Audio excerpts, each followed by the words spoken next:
Kristen, I'll talk a bit here about some ethical considerations. And so just to kick us off on a few of them, the first is really transparency. I think that this is incredibly important for any element of the survey. And that's particularly not only with how you're reporting the findings to reviewers, but also with the respondents. To be honest about the survey, what it's about, what you're asking them, how long it will be. It isn't worth saying it's a 5-minute survey if it's a 45-minute. You really need to, they're taking their time and being courteous to you to answer your questions, typically for free. So, please do be responsive, do treat them as you would want to be treated, and be honest with what's happening in the survey, where it's coming from.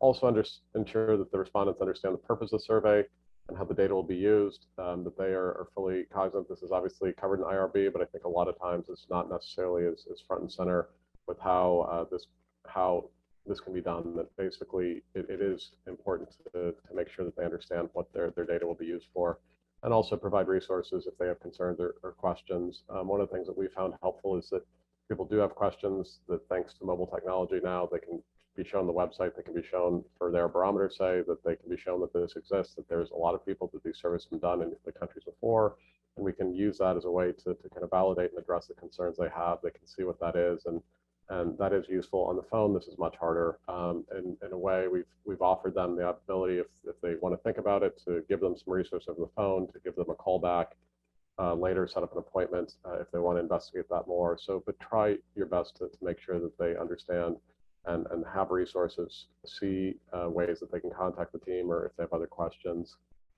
And then this kind of came up before. We were talking about this, the compensation and the price of surveys.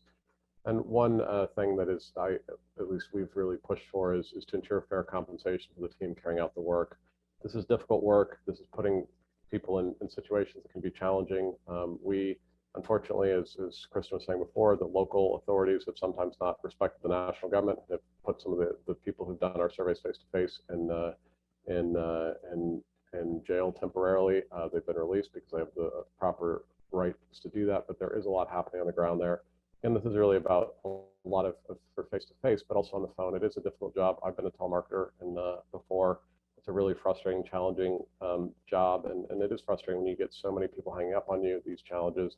So make sure that the team is compensated fairly, and that goes with the overall price of the survey. And we always make sure with our team that we know what the teams are being paid, the interviewers and everyone else. It's not just all going to the the people carrying out the survey, but the teams are compensated.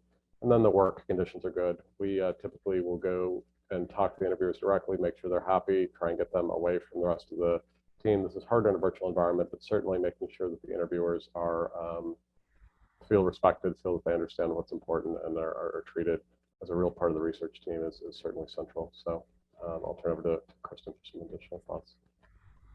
Yeah, I totally agree, especially with that last point. We always try to establish not just a rapport with our participants, but with our enumerators as well, because you're only going to get good data if they also work hard and try to follow all the correct procedures. There's so many ways that an enumerator or a surveyor could cheat if they really want to, like Michael was saying about calling a friend or sitting under a tree and just filling out surveys after surveys. So you want them to you want to convey the sense that this research is really important to you, and they're important to you, and that they matter as well, and they're important for the research.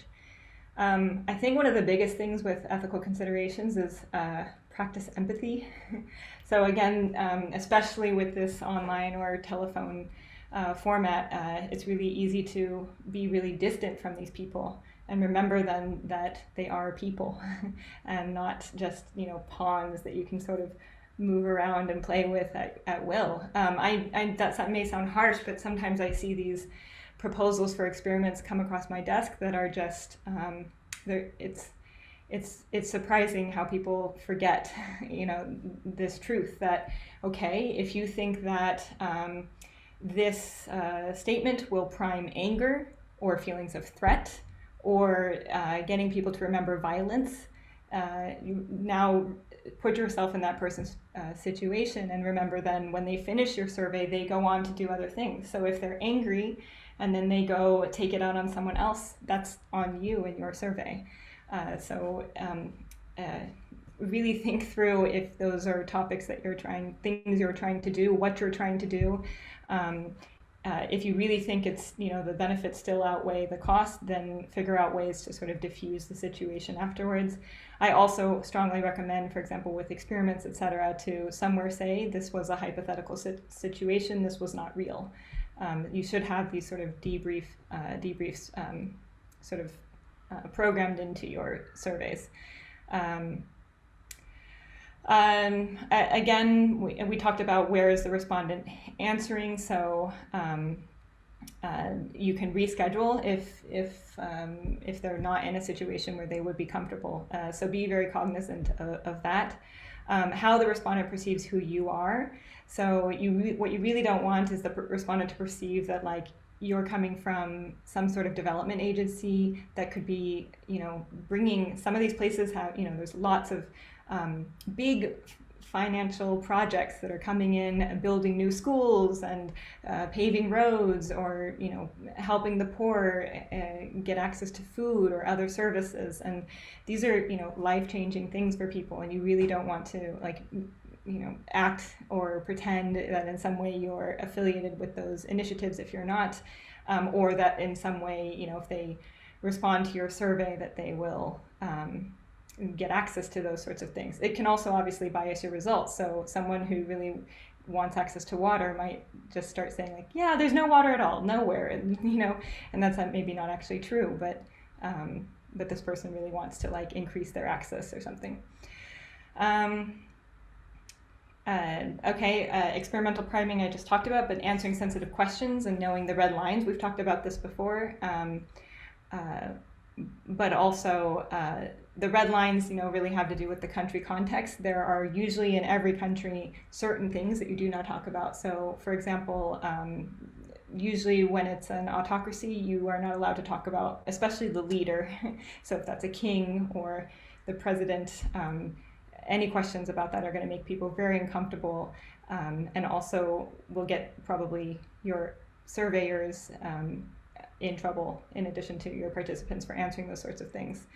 Some things you can do is, again, check to make sure that they're alone. And you can also allow for non-disclosive responses. So you can say, I'm going to ask you this question, and then I'm going to provide you these answers. Answer A is X, and answer B is this, and answer C is this. Which one would you agree with most, A, B, or C? Rather than saying, having them repeat the answers to the actual question.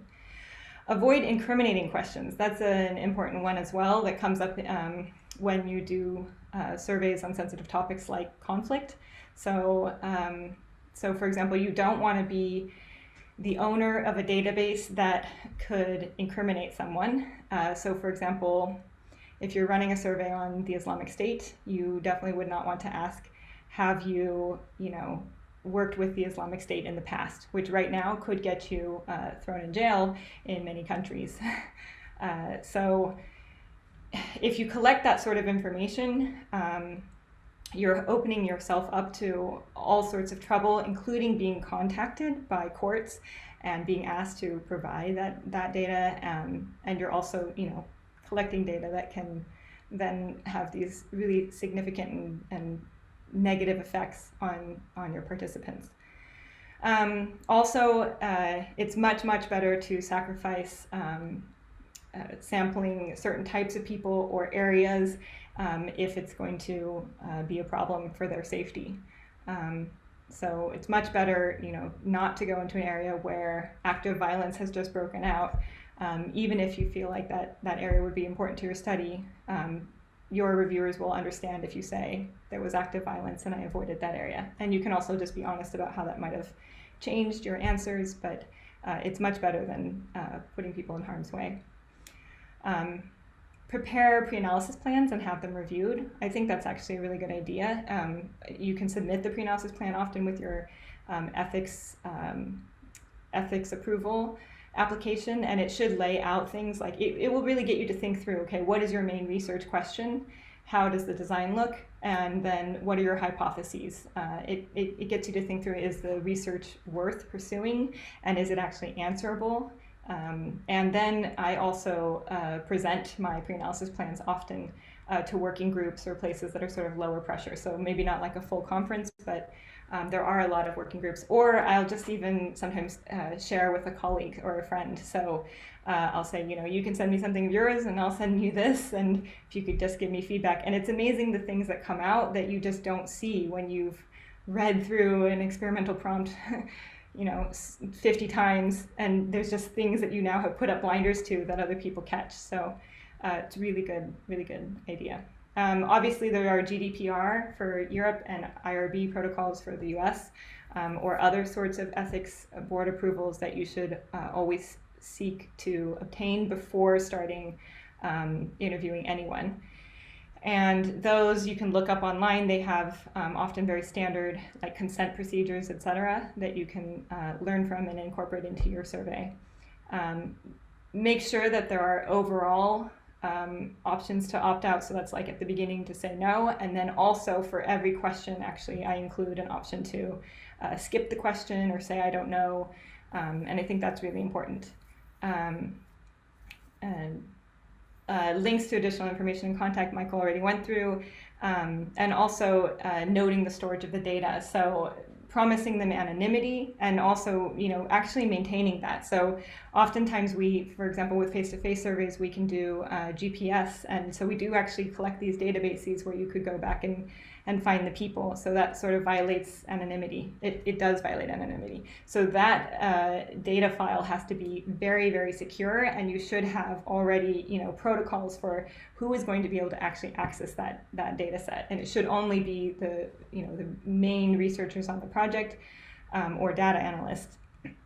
And then you take that data set, you cut out the identifying information, and that is what you can share publicly.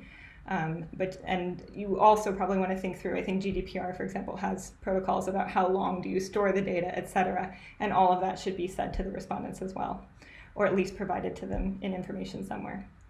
And I think a final thing is to give back to the community you take from. So don't just take the data and run. You should try to build in ways that you can go back to the community and share this data. So with policymakers, with local NGOs, or there are often organizations on the ground, like ACOR in Jordan is a good one, the American Center of Oriental Research. They hold public presentations of research often, and they're happy to have people sort of present their work. And if you can't do it physically, they also have stuff online that you could post. You can write things in local news and also international news, etc. So basically, like, use the data, but not just for academics. Use it for more widely for policymakers, development specialists, and the stakeholders on the ground.